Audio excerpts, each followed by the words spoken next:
మేషరాశి వారికి జూలై మాసమున వృత్తి ఉద్యోగ వ్యాపారాల్లో శుభ ఫలితములను చవిచూస్తారు. అన్ని వృత్తుల వారికి చక్కటి ఆర్థిక అభివృద్ధియు మరియు వ్యక్తిగత లాభం అనేది కలదు. మీ స్థాయి పెరగడం అనేది జరుగును.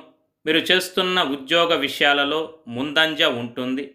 వృత్తి వ్యాపారం సజావుగానే సాగిపోతాయి. మీరు తలపెట్టిన పనులు సకాలంలో పూర్తి అగుట, ధైర్యంతో ముందడుగు వేస్తారు.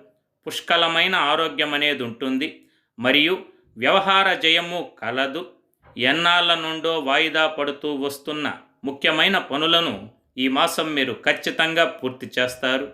ధనాదాయం చాలా బాగుంటుంది. గతంలో ఆగిపోయిన కార్యక్రమాలు పూర్తవుతాయి. ప్రముఖులతో పరిచయాలు ఏర్పడతాయి. అయితే మీరు అత్యంత శ్రద్ధతో పనులు చేయగలరు. మీ ఇంటికి కావాల్సిన వస్తువులను కొంటారు. మీకు రావాల్సిన ధనం గూర్చిన ప్రయత్నాలు చేస్తారు. దూర ప్రయాణములు కలదు. మేషరాశి స్త్రీ పురుషులకు జూలై మాసం ప్రథమార్థం బాగుంటుంది. ద్వితీయార్థంలో శని రవి కుజగ్రహ అనుకూలత లేని కారణంగా వ్యర్థ ప్రయాణాలు తప్పకపోవచ్చు. శ్రమ అనేది అధికమవుతుంది.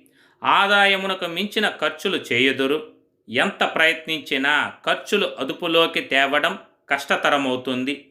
మీ పిల్లల చదువు విషయం మిమ్మల్ని కొంత కలవర పెట్టవచ్చు. భార్యాభర్తల మధ్యన చిన్న చిన్న తగాదాలు వచ్చి తిరిగి వెంటనే సమసిపోవును.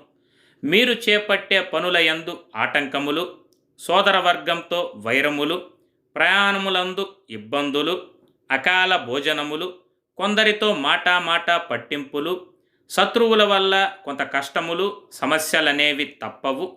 అధిక శారీరక శ్రమ వలన అలసట కలుగును. అయితే దైవ ఆరాధనచే మంచి విశేష ఫలితమైతే ఉంటుంది.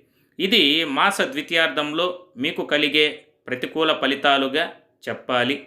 ఏదైనా ఒక మంగళవారం నాడు శ్రీ సుబ్రహ్మణ్య స్వామి ఆలయాన్ని సందర్శించి స్వామికి పాలాభిషేకం చేపించినట్లయితే కేతువు కుజుడి దోష తీవ్రత అనేది తగ్గుముఖం పట్టి చాలా వరకు మీకు స్వాంతన అనేది చేకూరును.